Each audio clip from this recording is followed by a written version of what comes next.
prolongation. Prolongation, on a une prolongation. Mais on a fait que Félix Tshisekedi a 12 ans. Donc 2 ans, on a une transition spirituelle. Tout le monde a monde de ténèbres, tout le monde. Frère King, Bazo Kangama Kambo. Bakanganga photo. Jacques Kalangila. Bakanganga photo. Balobi, Félix Tshisekedi a combien 12 ans. Mission là aussi là en 2030. Dans le Bakango à chaque fois. Et ndenge to koti na 2021 où ya lobaki na Kikongo qui salo me banda. Pourquoi alobaki yango na Kikongo? Parce que sinon Kimbango a fait sa promesse pour la Congo. Iko to koti na temps ya repentance. Ya réconciliation. To bongi ça va erreur nyonso. To sala na Nzambe, to longola ba justice de travail. Donc to restaurer Congo sur tous les temps, to établir nouvelle alliance dans train ya Congo et ko banda ko tambola makambu nyonso ndenge Nzamba prometa ba Congolais à partir de 2025 2030 donc temps au 2 ans nango boko banda ko nazo continuer ko répéter ba pasteur nyonso minene o boyebi na Congo avant to koma 2025 toza awa 2021 avant 2025 bamusu ba ozana prison bamusu ba kozala na exil bamusu Nzamba oboma bango physiquement ba oba se repentir. On va répéter les 3 sortes de morts. Ba oyo ba ko s'entêter pour batika peuple congolais à côté na destinée prophétique. Peuple congolais azonga na évangile ya solo. Botika ba histoire na bino ya évangile ya recevoir les miracles na éviter banda bo banda ko bimisa ba nzombo na magorodo obokenda ko joa pa banganga na bino ya histoire.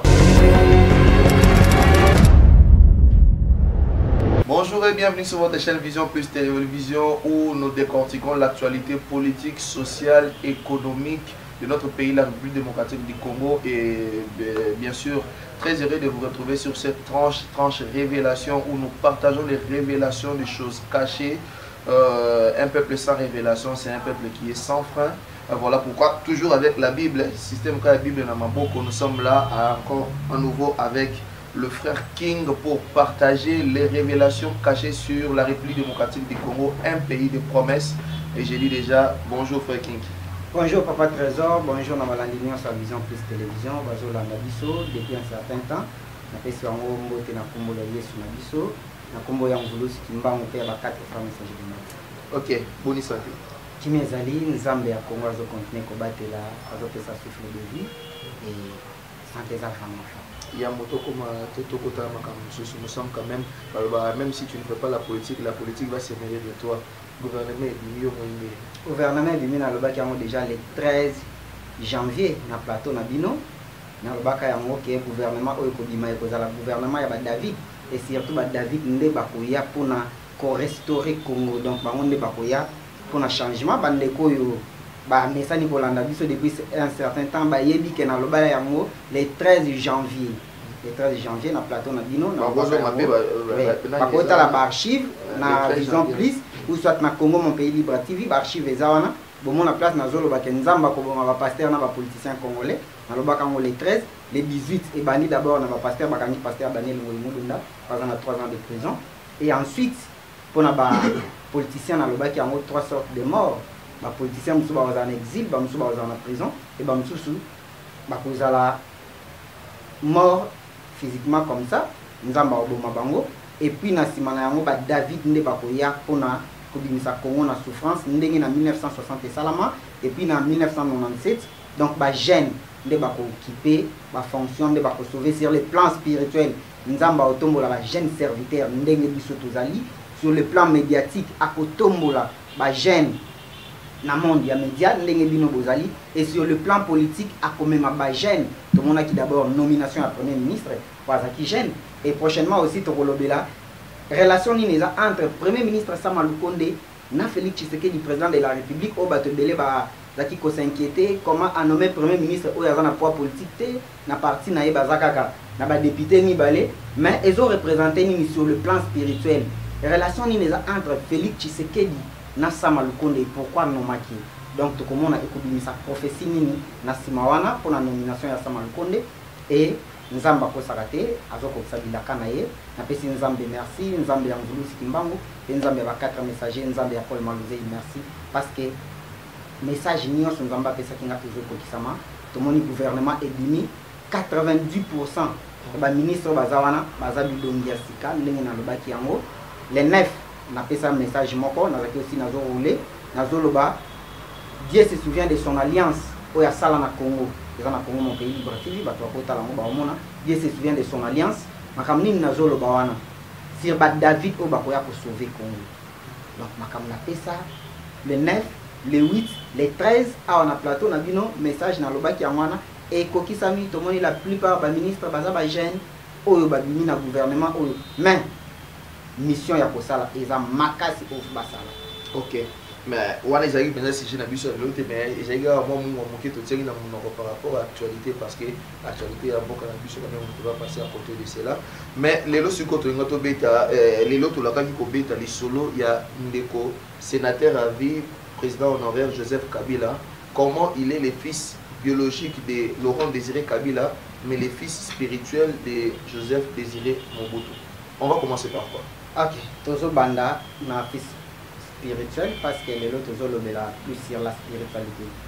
Vie physique n'a vraiment pour lobela unité tant que serviteur de Dieu, to lobela plus au Italie, moli mon comment Congo est bloqué na plan spirituel. Donc Joseph Kabila Kabange, sénateur en vie, ancien chef de l'État à Congo, a fils spirituel de Joseph Désiré Mobutu, dans le bas qui la fois passée, que tout le monde a yango.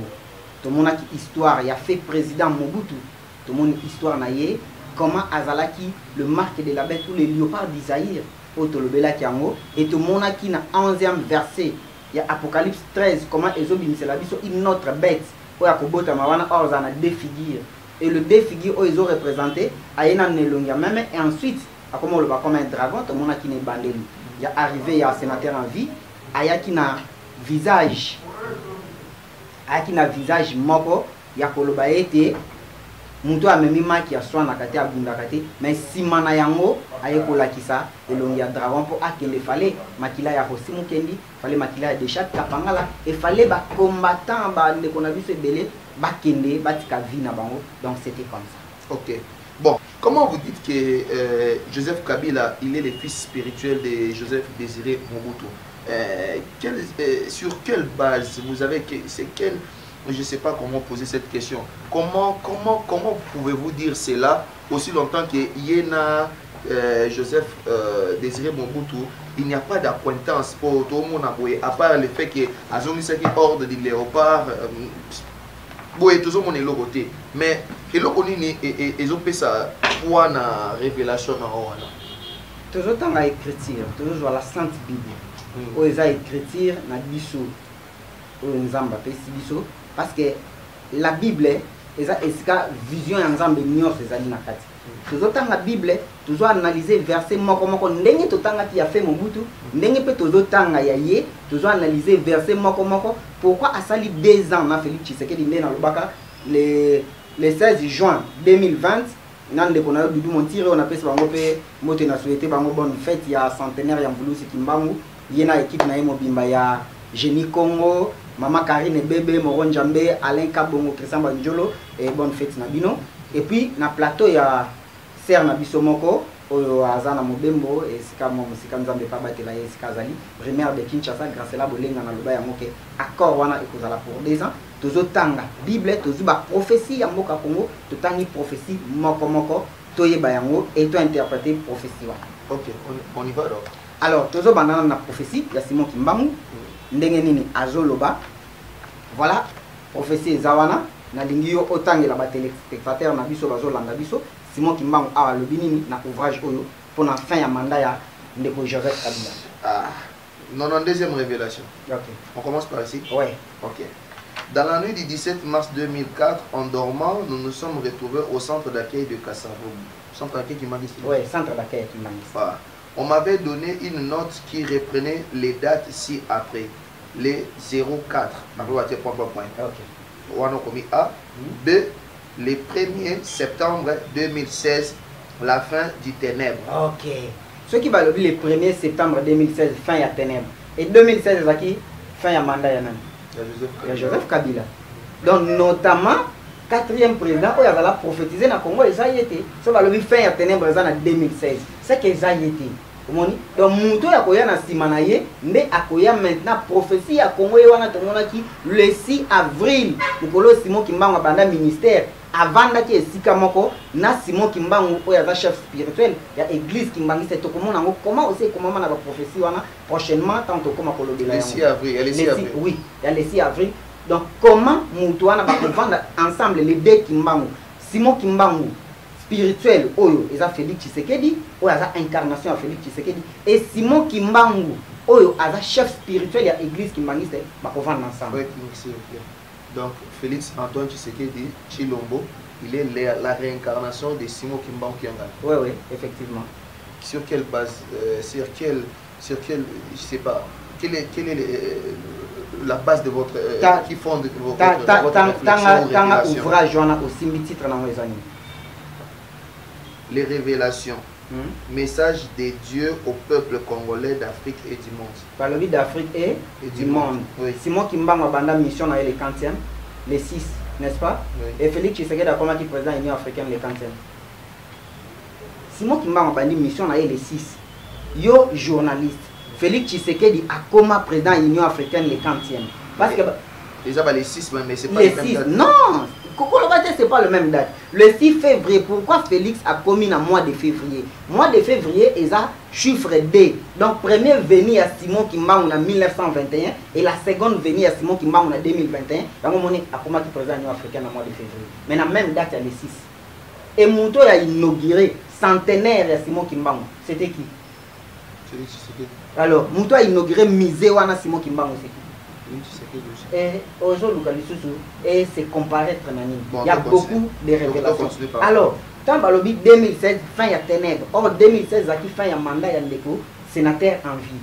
Mais moi, en 2016, ils ont quitté parce qu'il faut faire sa prophétie à Congo, prophétie à Nati. Maintenant, pour que sa prophétie, il fallait tout comment en 2018. Il fallait tout comment en 2018, tout ça 2 ans. Mobutu a 32 ans de pouvoir, tout le monde l'autre fois. Et le sénateur a vu avec ça 18 ans. 18 plus 32 PCB sur combien?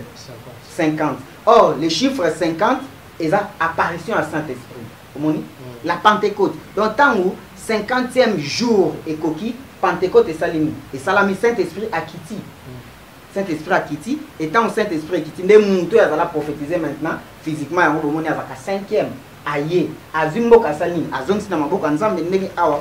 Simon Kimbangu azolo baboué na message oyo ce qui okoki kotangela ba téléspectateurs pour nga na bando tanga susté le longa nga motangi awa makambo azolo ba avant dernier paragraphe. OK. En effet, beaucoup seront enterrés en Europe, d'autres rentreront en Afrique dans le cercueil. Concernant le Congo aura aussi 3 présidents, mais le 4e c'est par lui que Dieu va commencer à restaurer les pays. OK. Alors, c'est par lui que Dieu va commencer à restaurer les pays. Le 4e, c'est par lui que Dieu va commencer à restaurer les pays. Physiquement, il y a 5e. Le col a 5e sur le plan physique. Donc, il y a apparition à Saint-Esprit, Pentecôte et Salami. Donc, 50 jours ou 50 ans et coquille, il y a fin de souffrance à la Congolais. 32 ans, Mobutu, 18 ans, Joseph Kabila, et ça 50 ans et apparition en Saint-Esprit, donc Pentecôte et Kiti, et Moutouana a écosé Samboka, Namaboko Nzambe. Dans la zone Simboka, Namaboko Nzambe a invoqué les saints du Congo, à qui t'a pas possession ya Congo, et Congo est côté en destinée prophétique, nango, n'engue pas 4 frères messagers de Mbinga Bazolo Awa. Mais avant tout côté en destinée prophétique, Makamboza est belé ya Kosala. Makamboza est belé ya Kosala. Et le sénateur a vu pourquoi Aeko Zongisa justice et travail parce que Aza fils spirituel il a fait président Mobutu Nde Tozolo Bango sur le plan spirituel Aza fils spirituel nae yango alobaki na zangaki 15 personnes et na kokaki ko transformer l'homme zaïrois à devenir l'homme congolais tozo tanga Bible tozo monongo ndenge ni to décortiquer et verset par verset. Bon ngasko na lingi opesanga ba fait pour ekoki ko couper sa poids dans la révélation parce que ceux qui nous suivent veulent avoir des idées claires. OK. N'a pas ça un message vague. Moi le Seigneur est venu me révéler tant on peut un message en Mboka Congo na yebaka pour écrire te na yebaka le côté. Mais nzambe mo ka bandi ko talisanga eloko moko oyo za ba soubassement ba message nyonso oyo apesanga ki soko tangi na Bible ko mona telle place na zolo babo telle place na zolo babo. L'autre zozwa d'abord to bani na livre ya Apocalypse 13 eska oyo to bandaki et to mona comment aza continuité na ye et ensuite tokota na mukanda ya Daniel 7 tokotanga makamnini ezakuna Apocalypse 13 11e verset ezoloba nini? Apocalypse chapitre 13 verset 11. Puis j'ai vu monter de la terre une autre bête qui avait 2 cornes semblables à celles d'un agneau et qui parlait comme un dragon. Ok. Bible elobi clair. Namoni kobima na mokili animal moko azalaki na ba corne mibale to maseke mibale semblable à celle d'un agneau pe azoloba lokola dragon et bandeli ya pouvoir na ye momemimaki soit na kate abundaka te mais suka nango kwa tika pouvoir fallait un certain aussi mokendia sa ni akeni fallait un certain de chaque kapangala akeni fallait entre guillemets ba chebe ya barma tungu les autres basani. Voyez? Point d'interrogation. Tout ce qui wana. Toujours maintenant livre à Daniel. Daniel chapitre 7 au Lobaki. Daniel 7, tu vas na 6e verset. Daniel chapitre 7 verset 6. 6. Toujours banda histoire de Joseph Désiré Mobutu. Na Daniel wana. Et ensuite, tu vois comment maintenant comment les sénateurs en vie à quoi et pourquoi Zanga 15 personnes et pourquoi Akoka peut transformer l'homme zaïroate à devenir l'homme congolais. Kaka histoire il y a Mobutu, il y a Kabila, c'est la même personne. Bon, on y va. Vous nous suivez. Bon, TV, radio, Daniel chapitre 7 verset 6. Alors moi je vais lire. Après cela, je regardais et voici un autre était semblable à un léopard et avait sur le dos 4 ailes comme un oiseau. Cet animal avait 4 têtes. La domination lui fut donnée. Après cela, je regardais pendant mes visions nocturnes et voici il y avait un 4e animal terrible, épouvantable et extraordinairement fort. Il avait des dents de fer, il mangeait, brisait et foulait aux pieds ce qui restait. Il était différent de tous les animaux précédents et il avait 10 cornes. J'ai considéré les cornes et voici une autre petite corne sortie du milieu d'elle et 3 des dernières cornes furent arrachées devant cette corne. Et voici elle avait des yeux comme les yeux d'homme et une bouche qui parlait avec arrogance. Je regardais pendant que l'on plaçait des trônes et l'ancien des jours s'assit. Son vêtement était blanc comme de la neige et les cheveux de sa tête étaient comme de la laine pure. Son trône était comme de flammes de feu et les roues comme un feu ardent. Un fleuve de feu coulait et sortait devant lui. 1000 milliers les servaient et 10 000 millions se tenaient en sa présence. Les juges s'assirent et les livres furent ouverts. Je regardais alors à cause de paroles arrogantes que se prononçait la corne. Et tandis que je regardais, l'animal fut tué et son corps fut détruit, livré au feu pour être brûlé. Les autres animaux furent dépouillés de leur puissance, mais une prolongation de vie leur fut accordée pour un certain temps. Tout ce qui n'a papa trésor. Oyoki déjà au début. Baïbi Sibiso, na 6e verset. Après cela, je regardais et voici un autre était semblable à un léopard. Le léopard, on a un autre moni, marque à mon bout auto tangaki. Le même léopard, le lot auto zanango justice peut travail. On est qu'au sénateur à vie à qui kozongi ça. Et tout tangi à to moni à cause de ma parole arrogant. Oyo animal wana za koloba. So total identité a fait mon boutou. Boye biango, avec arrogant tout moutinho ça y biango. C'est pas caché, tozui le sénateur a vu. Boye bi sa façon malgré bon mon net mouton le baté mais dans la qui ba réaction à ça ce point de presse donné à ma petite sœur une copie de omoni l'orgueil tout ezolanda. Alors à cause de la arrogance oyo animal wana za ki koloba qui est l'effet président Mobutu. L'animal fut tué et puis bah boîtier na moto yango bomoni azaka na Maroc akufela na Congo te. Maintenant les autres animaux force na bango ezala qui dépouillé nde bomoni azanga ki 15 bonnes personnes et pourquoi il n'a pas réussi à transformer l'homme zaïrois à devenir l'homme congolais parce que les mêmes bateaux oyo basala lobby na Mobutu ezala les mêmes bateaux ya yeko sala na bango muto ya yebisa kibiso ke Kabila désire. Tant Mobutu azalaki dernier ministre de l'information, oui, porte-parole. Après avoir eu ça là, Kabila désire. Et les lots, à Kekolanda, Félix Tshisekedi. Vous voyez la malhonnêteté des hommes congolais. Alors, les mêmes batouana, au ba complotana Mobutu, ba kota Congo na monde des ténèbres, bango wana ya yaki kosala na bango. Les mêmes batouana, au ba memela biso le léopard d'Isaïe, ba yeko zwa léopard wana ba yeko pesa ye. Or, awa to tangi bien na Daniel 12, une prolongation donc salaki na le sénateur a vu. Ezaki prolongation ya vie. Au ba corda ki bango. Quand on moya na bonne 15 personnes, ils allaient quitter. Moi pas changer l'homme congolais, ils a été changer l'homme congolais, ils a physique mais ils a spirituel. Sur le plan spirituel, il fallait qu'on change la mentalité à l'homme congolais. Il fallait qu'on installe Christ dans le Congo. Il fallait qu'on invoque les trônes du ciel et qui dans le Congo. Alors, à cause de l'arrogance, l'animal fut tué et anéanti, babouaké na moto et skaza na Maroc. Maintenant, tu peux continuer na verset 13. Verset 13. J'ai regardé pendant mes visions nocturnes et voici, sur les nuées de cieux arriva quelqu'un de semblable à un fils de l'homme. Il s'avança vers l'ancien de jour et on le fit approcher de lui. On lui donna la domination, la gloire et les règnes. Et tous les peuples, les nations et les hommes de toute langue les servirent. Sa domination est une domination éternelle qui ne passera point et son règne ne sera jamais détruit. Ok, voilà verset 13. Maintenant, Yoka Balobi. Voici Paris, plutôt, j'ai regardé pendant mes visions nocturnes, Amoni, Motomoko Aye, semblable à un fils de l'homme. Qui est semblable au fils de l'homme? Moutouana Tozomonaye, Tozu rapidement Mukanda ya Jean, Tobinisa, verset Mokwana, Jean 10, et Tozonga Total Maloba ya Moutouana, comment il est semblable au fils de l'homme. Jean chapitre 10. Ouais.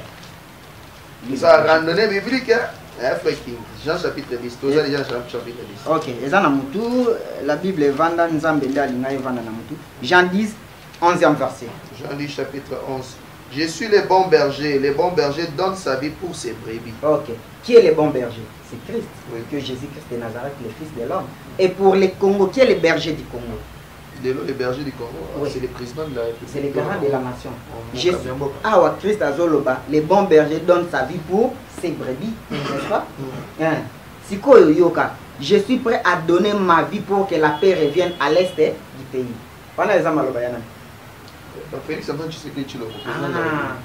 Comment il est semblable au Fils de l'homme. Mais pour accomplir ma cambouana maintenant, ils ont toujours na Daniel. Parce que on est la révélation les amis. Bon. Tozongi na mukanda ya Daniel. Daniel chapitre combien? To sauter ba verset mususu, to verset 15 et puis to banda okita malé. Daniel chapitre 7. Ouais, 7 wana, verset 15. Verset 15. Moi, Daniel, j'eus l'esprit troublé au-delà de moi, et les visions de ma tête m'effrayèrent. Ok. Omoni ndeko Daniel ndenga zaki troublé ndenga mukolo na joie révélation oyo. Tango nzamba zo la ke le 4e président oyo Simon Kimbangu oyo Simon Kimbangu lobela na Congo c'est Félix Tshisekedi nazaki troublé. Je ne m'attendais pas à nazako croire. Comment cela peut arriver? Maintenant on a banu mona bilembo. C'est là que j'ai compris que c'est lui. Et au fur et à mesure, on a développé connaissance à chaque fois, on a comprendre que c'est lui. Alors, tu continues de dire, parce que le verset est tellement ébellé, tu dois verset 18, et tu qui t'a malé, pour moi, tu as mis sur ça, tu as mis sur ça, 18. Ouais. C'est 18. Mais les saints du Très-Haut recevront le royaume et ils posséderont le royaume éternellement, d'éternité en éternité. Ok. Les saints du Très-Haut recevront le royaume. À cause du royaume et puis à cause posséder le royaume de l'éternité en éternité. Donc c'est-à-dire, comment avant à Joanamon, Congo ndenge lelo et comme union sacrée, pour comme une union sacrée, à souffrir dans humiliation à Sibisaki, mais sous Kanango, à cause du royaume, ndenge à cause de lelo, à vu contrôle la majorité, éternellement gouverner. Non, c'est pas éternellement. Ndenge to bakazo kansapo a comme à roité. La passation na mutu ya à la passation de pouvoir na mutu na comment on dit ça? Passation IDP, c'est ça la passation de pouvoir na na mokolo Jésus-Christ aboya ti mokolo Jésus-Christ aboya. Bon, en tout cas, on a une vision de politicien, on a une politicien. Parce que là, je éternellement, il y a un pays qui on a un message. On a tout les gars commenté. On a un message. Parce que c'est pas la raison. On a une vision de politicien. Éternellement. Sa passation de pouvoir, ça veut dire éternellement. On a un message. Et awa, na 13 wana na zongi muke balobi bien. Les saints wana akozala adorer ou soit batu ya toute langue et toute nation bako servir.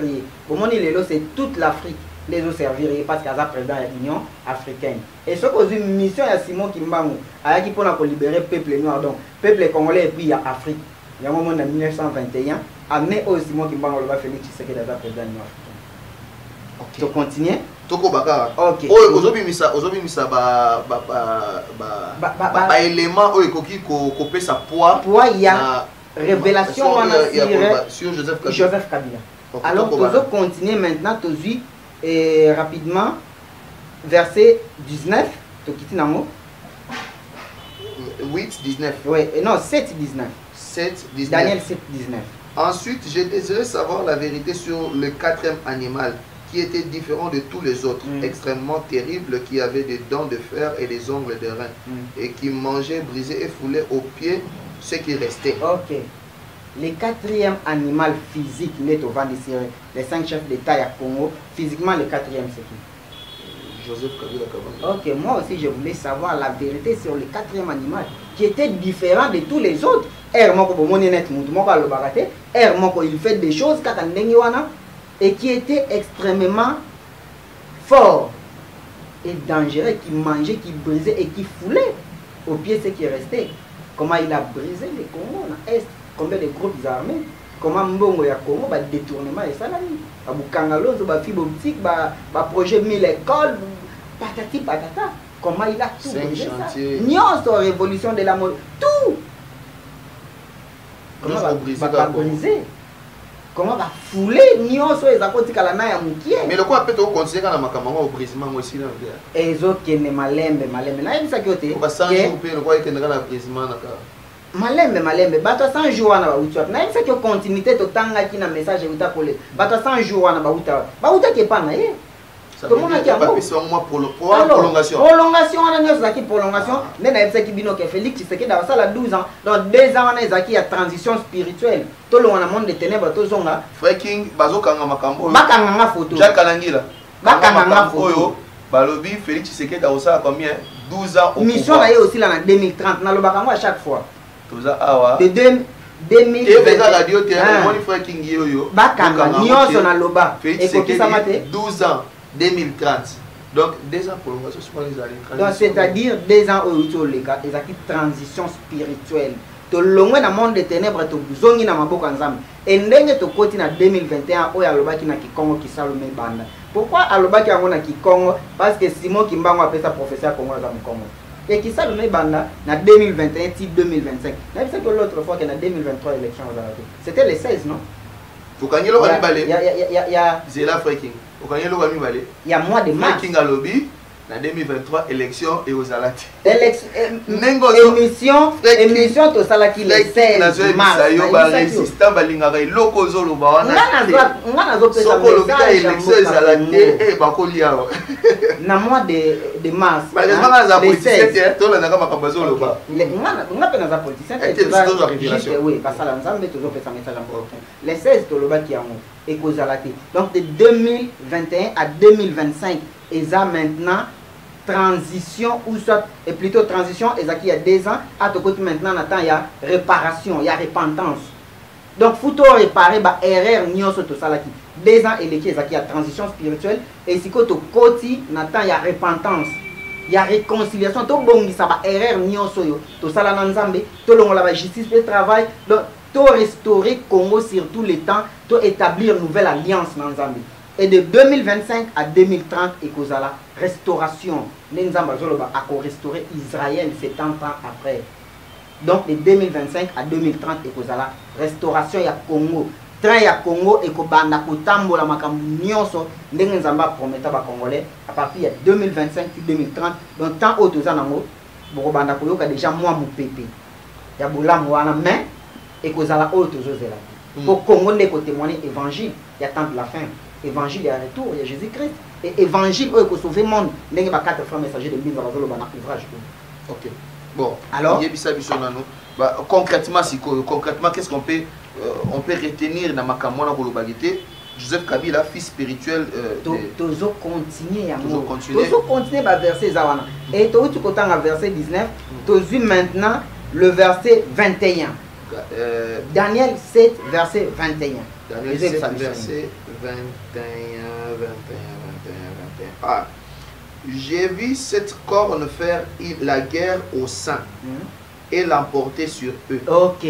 Mon guerre, message on a répété bandeko ba otala Congo mon pays libre TV sur YouTube ou eza chaîne YouTube nangai eskana stoka ba archive émission ya liboso te mais ya mibale nazalaki na pasteur Cass na pasteur Bijou na sala yango ezaki le 16 juin 2020 na lobake FCC cash et osala 200 une émission na loba makambo na zoloba awa nako sala émission mususu na koma pe mariage FCC cash c'est pour 2 ans bomo nango makambo na loba donc les saints pour azwa royaume ou soit corne wana abando sala guerre na les saints du très haut guerre ning bazo sala eza ba message on appelle ça en 2020 guerre to monaki papa na biso Jean-Marc Kabouni azalaka destitué comme premier vice-président et ensemble n'est-ce pas ako isakai Félix Tshisekedi azwaka ordonnance pour na nommer ba mandataire public pour ezalaka ba papa na biso ba kiungu ministre ya portefeuille ya époque asalaka ni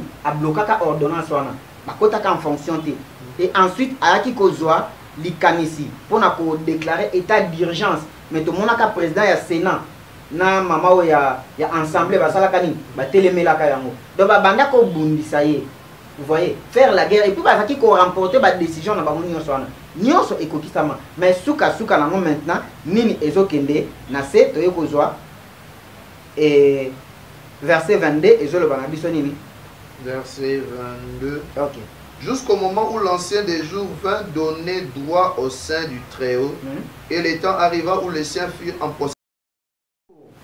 Les saints du jour c'est qui? C'est Dieu lui-même.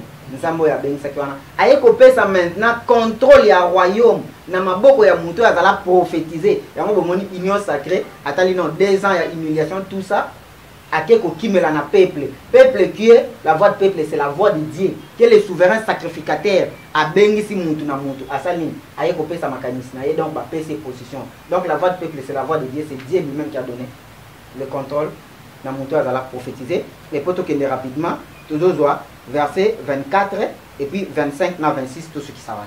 Les 10 cornes, ce sont 10 rois qui s'élèveront de ces royaumes. Un autre s'élèvera après eux et il sera différent des premiers et il abaissera les 3 rois. Okay. Il prononcera de paroles contre le Très-Haut, il opprimera les saints du Très-Haut. Tout ce qui n'a 24. Dans les 10 cornes, tant qu'il pouvoir na Congo, il y a 10 provinces.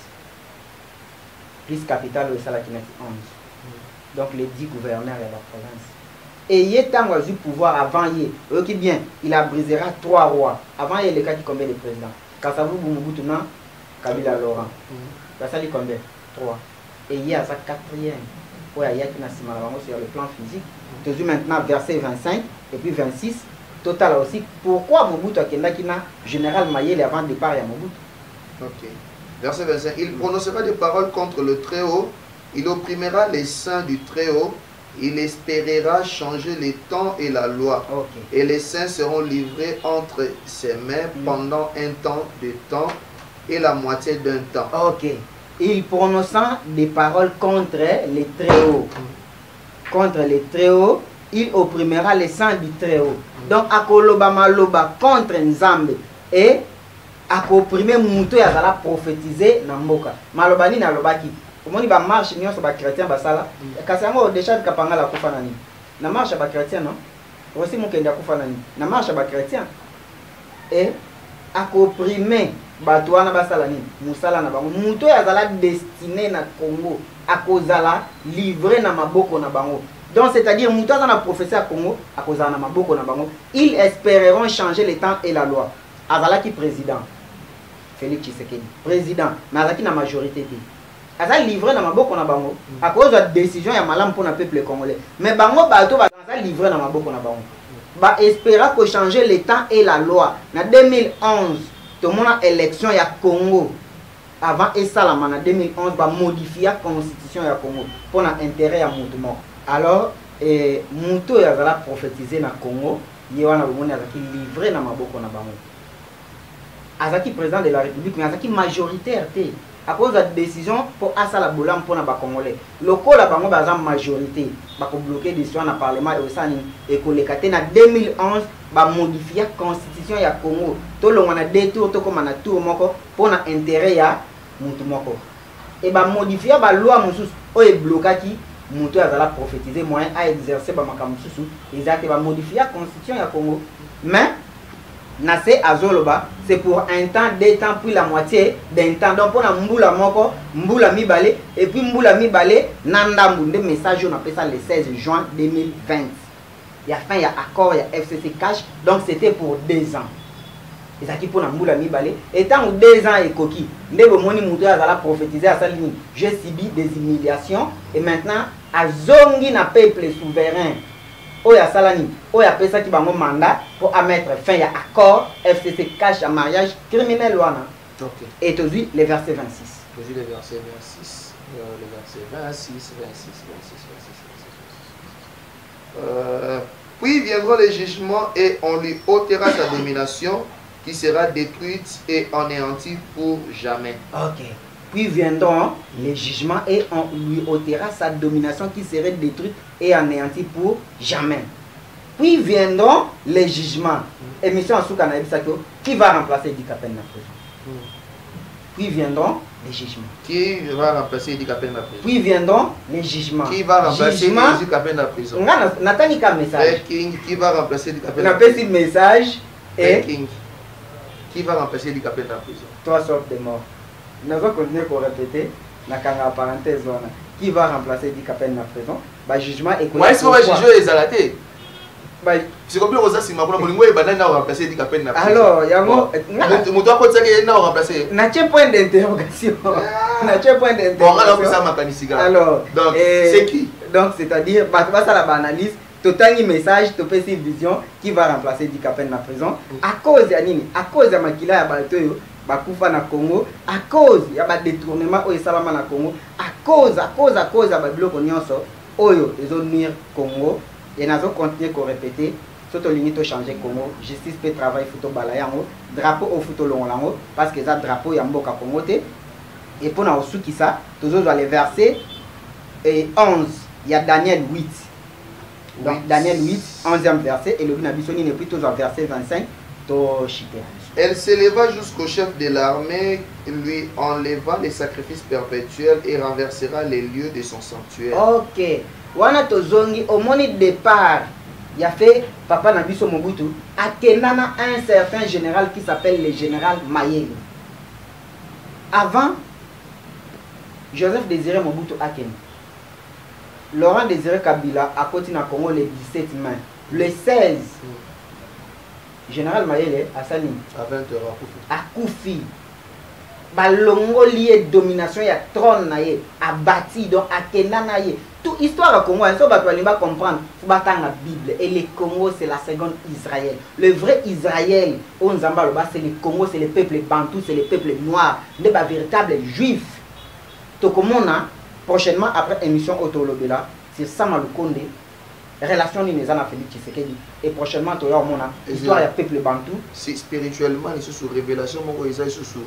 Na ba chiffre ka kana obeta ça va le compte du et Robin tout le monde est au pesa biso ah fait qu'il soit logo limité ah bazolanda bayoka et tout qui na verset 25 simple dans la déjà bandeko semaine prochaine nous allons revenir pour nous voir quelle est la relation entre Sama Lukonde et Félix Antoine Tshisekedi Tshilombo, président de la République. Sama Lukonde, son excellence le premier ministre de la République corrélation spirituelle, la semaine prochaine. Donc déjà bien abonné à la chaîne pour que semaine prochaine aux notifications il y a émission pour et ça vraiment très enrichissant. Oui. Donc tu vu maintenant verset 25.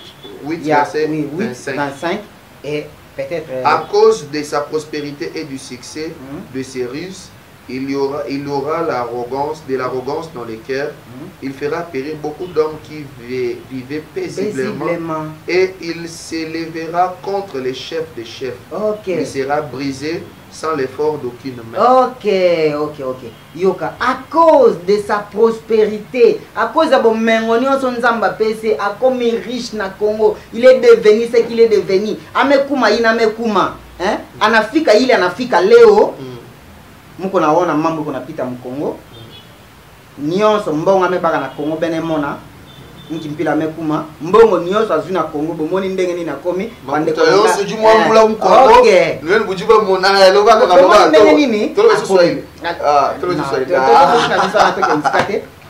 Alors à cause il y a tout ça, yango ekomisi arrogant. Bato akomo ke logumba mela yekuna moni batata ni bimba bazo sani bache mulongo lokola bana classe lokola basoso bakota na pula bakomi ko kendo gumba mela ye bakomo sala nyonso wana mais à cause de la briser sans effort. Il n'y a aucune main, il y a un Nzambe ndako briser, je vous dis avant 2025 pour enregistrer mission Oyo. Qui va remplacer Dikapel na prison? Bon, on finit le 15 avril. Le 15 avril, Tokangi Lelo, Tokangi Makamisa. Et le 16, na yebisa yo kaka les mêmes histoires. Qui va remplacer Tokangi Makamisa avant 2025? Qui va remplacer Dikapel na prison? 2023, élection et vous allez Félix Tshisekedi a Rosala 12 ans à pouvoir, donc jusqu'à 2030. Mais dans le cas parce que nous sommes en train déjà de chiter. Qu'est-ce que vous pouvez nous dire pour le pasteur pour nous? Ça commence bien un peu, beaucoup de gens qui battu. Je suis dit,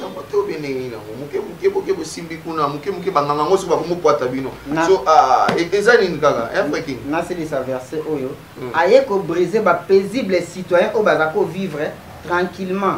Tout le monde n'a qu'à ça et bazalaka kimia comme on a sa poissonne à côté.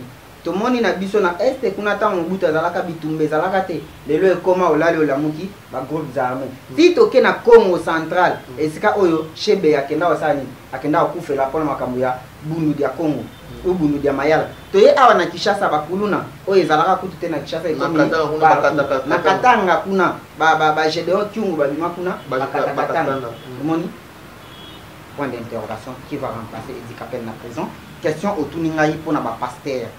Dans le bac, il y a 3 sortes de morts. Pas grand pasteur, bon enregistré. Pas ni oso bon mon akawana ba pasteur aminene. Oh nga bishop, archibishop, patati patata. Les 13 n'a pas sabi nos émissions. La mort des hommes politiques et des pasteurs congolais. Les 18 bakani Daniel Ngoyi Moulou. Avant la prison boye bien. Nazo continuer ko répéter. Ba pasteur ni oso minene o boye bi na Congo. Avant to comme 2025. Toza awa 2021. Avant 2025. Bamsou ba en prison, bamsou ba kozala en exil, bamsou nzamba oboma bango physiquement ba oba se repentir te. Na on répéter en les 3 sortes de morts. Ba oyo ba ko santété pour batika peuple congolais à côté na destinée prophétique. Peuple congolais azonga na évangile ya solo. Botika ba histoire na bino ya évangile ya recevoir les miracles na éviter banda bo banda ko bimisa bato ba nzombo na magorodo obokenda kozwa pa banganga na bino ya kiswana. Bamsous na ba sete obo benda ka batu na habité échanger ni na Congo. Vous croyez que ndeko na ngai trésor na révélez-moi le loko mukie batu fuba yeba que royaume de Dieu otolobaka personne ne verrait le royaume de Dieu sans l'amour. Et royaume de Dieu eza wapi nani yebi royaume de Dieu yo yebi royaume de Dieu ngana yebi qui connaît le royaume de Dieu personne. Le royaume de Dieu eza pona âme na biso to préparer âme yango ndeko ke na royaume de Dieu mais royaume na yo onzamba peso royaume au corps physique ezo vanda c'est le Congo donc faut to prêcher Congo faut to linga Congo jusqu'au sacrifice suprême faut to linga Congo pour wana royaume mususu te tant que ba pesa yo mabele à Congo faut défendre Congo yango nde royaume onzamba pesa yo et le royaume de Dieu est réservé pour na âme na yo ozo préparer âme ozo préparer aussi corps physique oyo nzamba peso Congo faut préparer à moi mais bino ba criminel obo bibenga ba bishop na ba archbishop oui ba que c'est la fin de votre histoire parce que ba David ne ba obimisa Congo na souffrance tango koki. Merci et vous allez demander pardon à Dieu. Merci na yo oyamba kingai merci na équipe technique na yo mobimba oyo esali ke émission oyo ekoma na bandako ya bato. Merci mpe na bato oyo bayaminga na bandako na bango sans permission na bango, sans volonté na bango, mais na koti quand même na makasi nyonso na koti na bandako na bango na téléphone na bango sans volonté na bango na pesi bango merci. Et merci na Nzambe oyo apesaki biso souffle de vie pour te partager le message oyo.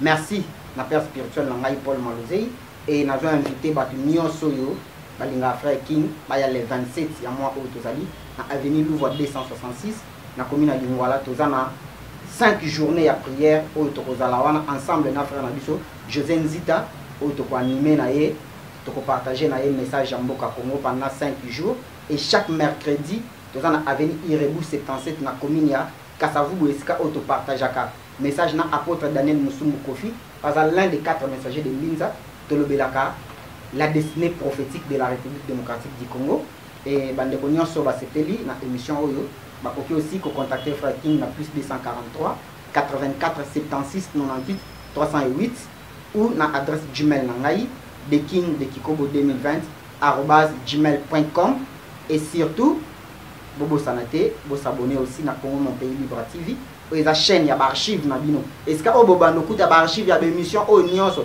tozo sala awa nande ko trésor na suka opesa nga archive émission na nga na kechango pona 2025 na ya oyebisa ye to komi wapi ndenge moyi politique moka lobaka to komi wapi na ya otuna ye omoni makambo na yebisaka yo na 2021 bo s'abonner na Congo mon pays libre TV bo s'abonner na Vision Plus télévision to koma ebele to partager message ya mboka Congo to ala vraiment ebele Congo ko za libérer tant yo o comprendre que Congo ezani mpona yo tangu ngai musala nzambe na comprendre tangu ye journaliste a comprendre tangu politicien a comprendre mutna mutasa la part ya responsabilité na ye de to sauver Congo et nzamba pambola ba onyoso bazaka na culture ya ofinga mais Congo ya lobby eza Congo ya ba anti valeur eza Congo ya ba ingérité eza Congo ya ba valeur o nzamba prometa biso eza Congo ya kofinga te ya ba injustice te ya ba massacre te mais eza Congo ya bato bakoya na vision mususu sur le plan spirituel, sur le plan politique